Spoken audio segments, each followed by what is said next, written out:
বিশ্বজুড়ে জনপ্রিয় television series game of থ্রোনসে ডেনেরিস টারগারিয়ান চরিত্রে অভিনয়ের মাধ্যমে আন্তর্জাতিক পরিচিতি পাওয়া হলিউড অভিনেত্রী এমিলিয়া ক্লার্ক এবার শিরোনামে উঠে এসেছেন এক চমকে দেওয়া অভিজ্ঞতার কারণে। জানা গেছে, নতুন সিরিজের অন্তরঙ্গ দৃশ্যের শুটিং করতে গিয়ে গুরুতর শারীরিক আঘাত পান এই অভিনেত্রী। এমনকি ভেঙে যায় তার একটি পাঁজরের হাড়।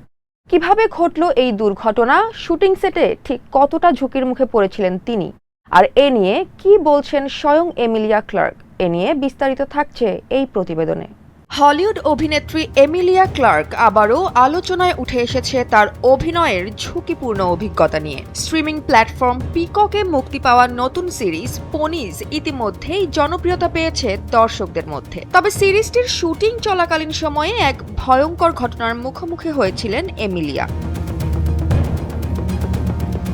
সম্প্রতি গণমাধ্যমকে দেওয়া এক সাক্ষাৎকারে 4 বারের এমি অ্যাওয়ার্ড মনোনীত এই অভিনেত্রী জানান, অন্তরঙ্গ দৃশ্যের শুটিং করতে গিয়ে তার একটি পাঁজরের হাড় ভেঙে গিয়েছিল। এমিলিয়া বলেন, সিরিজে বিয়া চরিত্রে অভিনয় করতে গিয়ে শারীরিকভাবে সবচেয়ে বেশি চাপ পড়েছিল ঘনিষ্ঠ দৃশ্যগুলোর সময়। শীতল যুদ্ধের পটভূমিতে নির্মিত এই সিরিজে বিয়া এমন এক নারী যিনি তথ্য আদায়ের জন্য একাধিক উচ্চপদস্থ কেজিবি কর্মকর্তাকে প্রলুব্ধ করেন। ফলে সহ অভিনেতাদের সঙ্গে টানা অন্তরঙ্গ দৃশ্যে অভিনয় করতে হয়েছে তাকে। এমিলিয়ার ভাষায়, একদিন টানা অন্তরঙ্গ দৃশ্যের শুটিং করছিলাম, সেদিনই বুঝতে পারি আমার একটি পাঁজরের হাড়ে মারাত্মক আঘাত লেগেছে। পরবর্তীতে সিরিজে আরেক সিআইএ এজেন্ট টুইলা চরিত্রে অভিনয় করা সহ অভিনেত্রী হ্যালি লুললি চার্ডন এই তথ্য নিশ্চিত করেন। তিনি বলেন, এটা সত্যি, এমিলিয়ার পাঁজরের হাড়ে আঘাত লেগেছিল ও সংবেদনশীল গড়নের, সেই কারণেই এমনটা হয়েছে।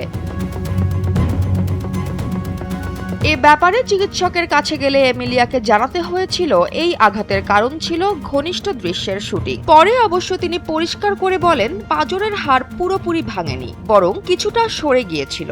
পনিজ সিরিজের গল্পে দেখা যায়, 1977 সালে মস্কোয় মার্কিন দূতাবাসের সেক্রেটারি হিসেবে কাজ করা বিয়া ও টুইলার জীবন হঠাৎই বদলে যায়। তাদের স্বামীদের রহস্যজনক মৃত্যুর পর দুজনেই ছদ্মবেশে সিআইএ এজেন্ট হিসেবে নামেন গোপন ও বিপজ্জনক অভিযানে।